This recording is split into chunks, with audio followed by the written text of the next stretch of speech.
Alors, aujourd'hui, petit point sur le winch. Voici le winch. Le winch est constitué de ce qu'on appelle la poupée. La poupée, c'est l'espace ici où l'on va disposer le boot. Ensuite, nous avons ici un petit ergot qu'on appelle le doigt qui permet de guider le boot dans le self-tailing. Le self-tailing, c'est cette partie-là qui permet de serrer le boot et d'utiliser ensuite la manivelle.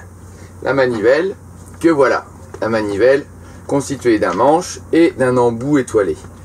On la saisit comme ceci pour la poser dans son guide. Et après, le winch, il a deux vitesses. Une petite vitesse ici dans un sens.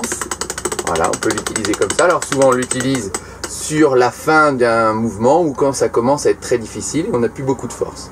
Au début du mouvement, on a beaucoup de force. Donc là, on peut wincher dans l'autre sens. Et là, ça va très vite. Voilà. Ensuite, pour enlever la manivelle, on la retire comme ceci. Le boot, important. Comment est-ce qu'on le fixe? On le pose sur la poupée du bas vers le haut. On fait 3 tours minimum, voire 4 tours. Et ensuite, on le passe dans le doigt pour le poser dans le self-tailing. Et on serre. Et voilà. Donc là, je suis, on va dire, sur mon winch de génois. Donc là, je veux faire un petit réglage sur mon génois. Il va falloir que je choque un petit peu. Donc, relâcher mon écoute de génois. Comment faire? Ça peut être, il y a beaucoup de pression dans le génois quand il y a beaucoup de vent. Donc, il faut que je le manipule avec précaution. Pour ce faire, ma main gauche, je suis droitier. Ma main gauche vient appliquer une force sur la poupée. Ici, je tiens bien.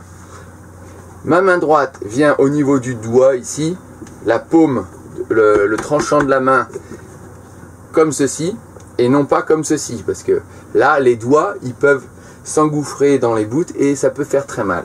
Donc je viens ici et je tire le boot vers l'extérieur, j'exerce une force puissante vers l'extérieur, voilà, et là je tiens tout. Là ça n'a pas encore bougé parce qu'il y a beaucoup de frottement et j'exerce une force vers moi. Maintenant, je vais relâcher mon écoute pour choquer un peu mon génois.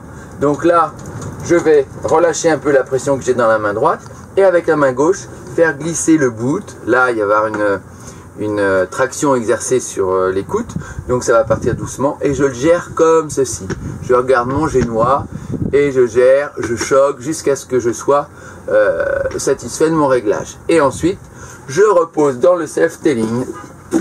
Voilà, reposer dans le self-tailing. Une fois qu'il est bloqué, je referme mon taquet.